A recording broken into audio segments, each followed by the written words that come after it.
Sorry, I really hate the beeping. It sends a taser-like feeling through my body, but I have to have a timer when cooking.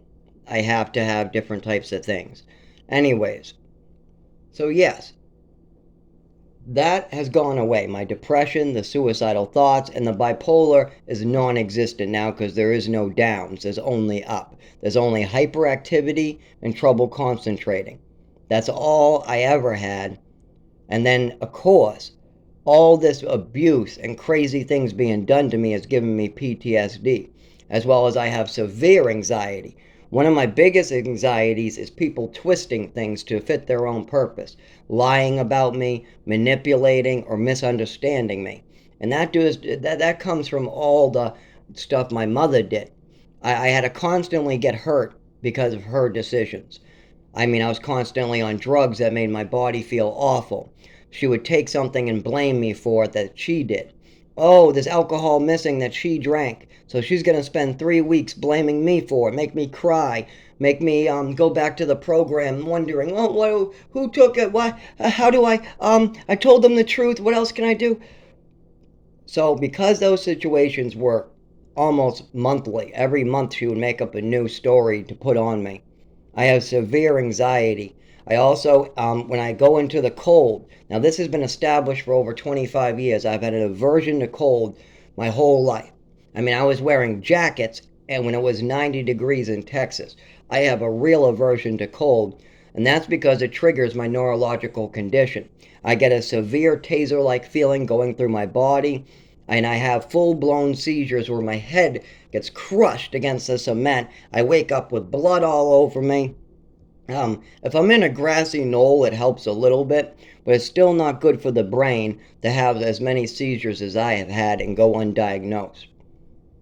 And of course, when this seizure-like feeling happens, or if it's cold and the air conditioner is running, I become quiet, and sometimes even I seem irritated because I'm in pain. I am irritated. When you're in severe pain and getting tased in the back and legs and limbs, you're not exactly happy. So when doctors are looking at these things, they're spending 5 minutes with me. Now as an adult, I can explain myself to them and they understand it better. But as a child, my mother would just say, oh, he's bipolar, he's depressed, he's psychotic, he makes up stories, he lies, don't believe him about this and don't believe him about that. And that causes a lot of problems that get diagnosed. So keep that in mind.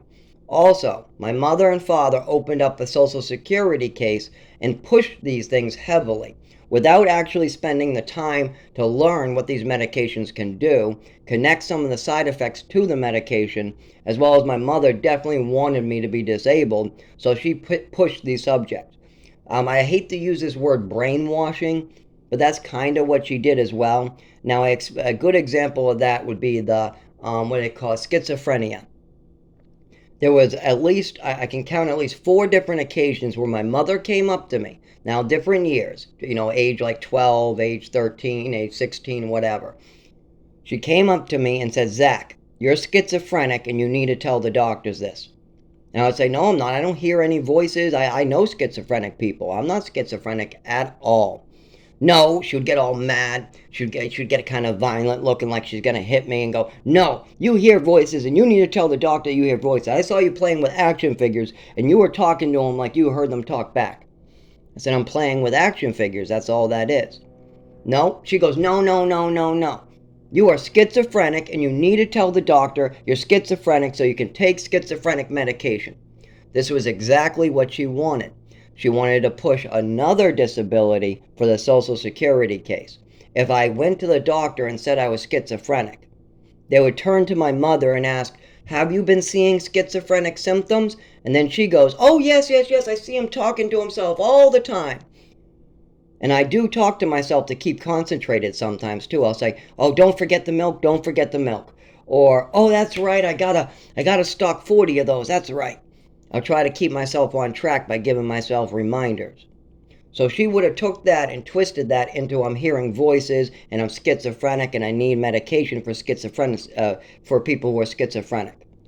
That is very bad. You do not do that to people. It can cause lifetime harm to their body. Now, luckily, in that case, In the schizophrenic case, I refused to be brainwashed in that way. I told her, no, I am not going along with this. I know I'm not schizophrenic, and you need to stop. She got very mad. I called her a bitch. She slapped me. There was a bunch of other problems as well. I mean, she was trying to push all these other symptoms of the medication as well. And then she also moves me around so much from state to state that I can't establish proper care with a doctor. The doctors got to know me very little.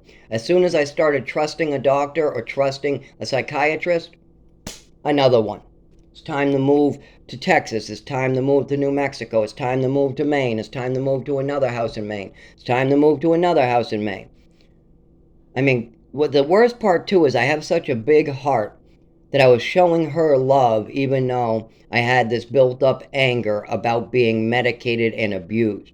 I mean, extra Epicac, that is not good. You do not give extra anything to your child without consulting a doctor.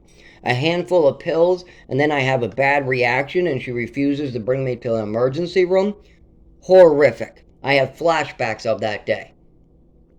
These things are terrible. New Mexico was bad too, but that's none of my parents' fault. They thought that, well, maybe they knew, but I don't think so. I don't think that they knew how bad that place was.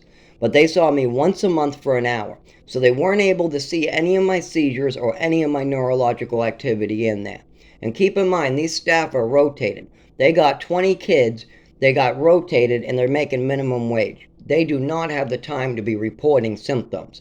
That's not their job. Their job is to keep everybody calm, get them fed, and get them to bed. It's not to be diagnosing health problems. None of them do that.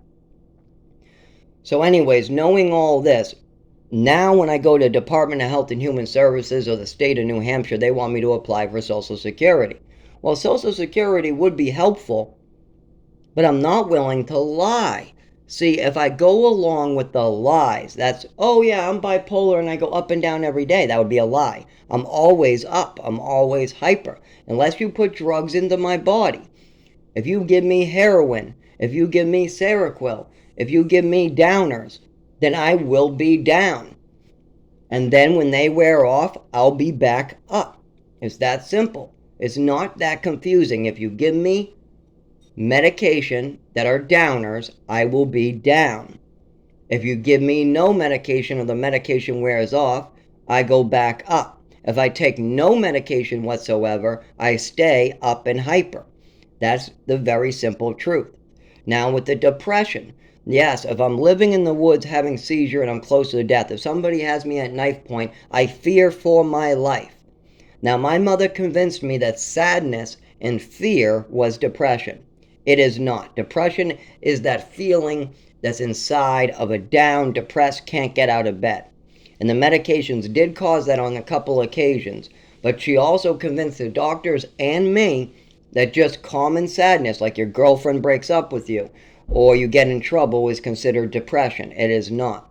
And the suicidal thoughts, that was a lack of impulse control, as well as the medications clearly stated suicidal thoughts. I know this because I tested it. I went back on some medication that said suicidal thoughts, and wouldn't you know it, I had suicidal thoughts again. And if I have to live in the woods or if I'm dying, I'm going to be fearing for my life, and I do not want to die a slow, painful death because my mother did something to me. I don't want that. I'd rather die because of something I did. If I have to die, and it's from my own hand, it is better than dying a slow, painful death by my mother's hand because she wanted to put drugs in my body and establish a Social Security case. Now, when I apply for Social Security, how do you explain this all to them? It's much easier just to go with the bullshit. But I can't do that. I've taken a vow to always be honest. And that's what I'm doing. I am being honest with everybody. If you want to know about my medication history, I'll be honest. If you want to know about me stealing stuff, I'll be honest. If you want to know about my mother, I'll be honest. If you want to know about me, I'll be honest. If you want to know about my roommate now, I'll be honest. Now, I used to back him up. He used to make up a lot of stories. Now I would just yup it. Yeah, okay, I don't do that anymore either. I don't even try to let other people lie. I will not agree with your lies. I will not agree with your fantasies either. Like my roommate has a real fantasy. His fantasy is that he knew my mother and he was friends with my mother and that's how we met. That's a damn fantasy. That is not true. We met because he had an apartment in Lowell and he was one of 4 or 5 people that were disabled that needed their house cleaned, needed somebody to talk to and listen about their issues and kind of walk them through, bring them to the doctor, remind them of medication, clean up feces in the bathroom, stuff like that. I met him through a druggie. I'm sorry to use that term, but I was on drugs myself. I'm a recovering addict myself, and I was a druggie. So I get the right to use that word. I don't think that anybody should use it as an insult to people, but I'm using it in my own terms. And actually, I'll say he was an addict. An addict that I knew told me that this guy was looking for me, that I met at Dunkin' Donuts and brought me to his house. That's how I met this man. Now, later I found out that he had a problem with pedophilia, and that bothered me greatly. But that just made me want to help him more, because God brought me together to show love and make sure nobody else got hurt. That's what I'm here on this earth for. I am dying for other people's sins, and I was put on this earth to save people from themselves. Now, I've done everything I need to do for myself. I've got sober. I got a job. I got an apartment. I take care of animals with lots of money. I buy them the best food. I mean, I cut their poop and sugar out of his fur. I bring him to the most expensive vet I've ever seen. I mean, this place is a top of the line vet. I do all these things, and then I do more for my roommate who's 83, half of working hard. I get him services. I clean up after him. I buy him things. But not just that. I also am trying to get my father to understand what he did was wrong and his soul is being affected by it, and I'm going to die a slow, painful death until he admits that something happened. If he continues sitting in denial, then I am going to die a slow, painful death. And he chopped off 40 years of my life for no reason. He can come and talk to me about this at any time. He can admit that something was going on, and then I can get the proper care I need. But if he chooses not to do that, that's a choice. If he chooses to continue to let me pay for something that was done for me, I will continue to pay for it. I will pay for his and his wife's sins. I will. I'll pay for my own sins. I'll pay for my mother's sins. And I'll pay for my father's sin. What his sin is just allowing somebody to cripple a child and then going in denial. He doesn't want to deal with it. He wants to believe that this can't be true. It is God. It is true. God knows it. I know it. And there's many witnesses that know it. This is a serious problem because now when I apply for Social Security, where I just handed in the paperwork today, it's not going to make much sense because I'm putting down anxiety, PTSD, neurological disorder. I just had a GI issue. I also have a speech impediment, things like that.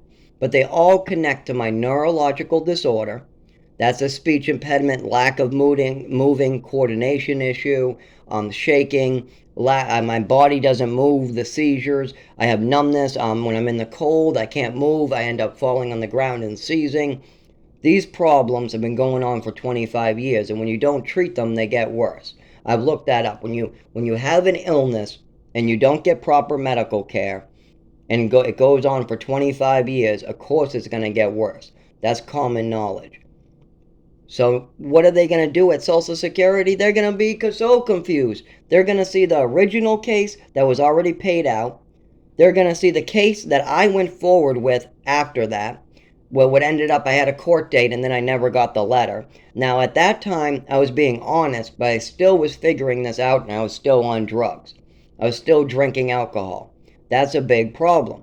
Because then they can't establish the seizures because alcohol can cause seizures. It can cause shaking. It can cause a lot of the symptoms that I've had for 25 years. So I had to stop drinking, stop drugging, stop opiates, stop everything, including the pharmaceuticals, and then I got better. But as my mind and my mental health got better from taking no drugs, including pharmaceuticals, I was able to identify my neurological disorder more frequently because I'm not drinking alcohol to treat it anymore. And this has been going on for 25 years, so it's very easy for me to kind of talk about it now because I have better words for it. I mean, I've called it lightning in the back. My mother called it an allergy attack.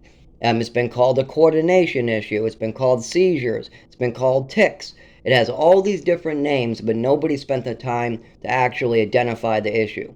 Now, I've spent the time and money myself to identify the issue, and it's called a neurological disorder, and there's many of them, and it causes seizures, lack of movement, things like that. I'll continue in a moment.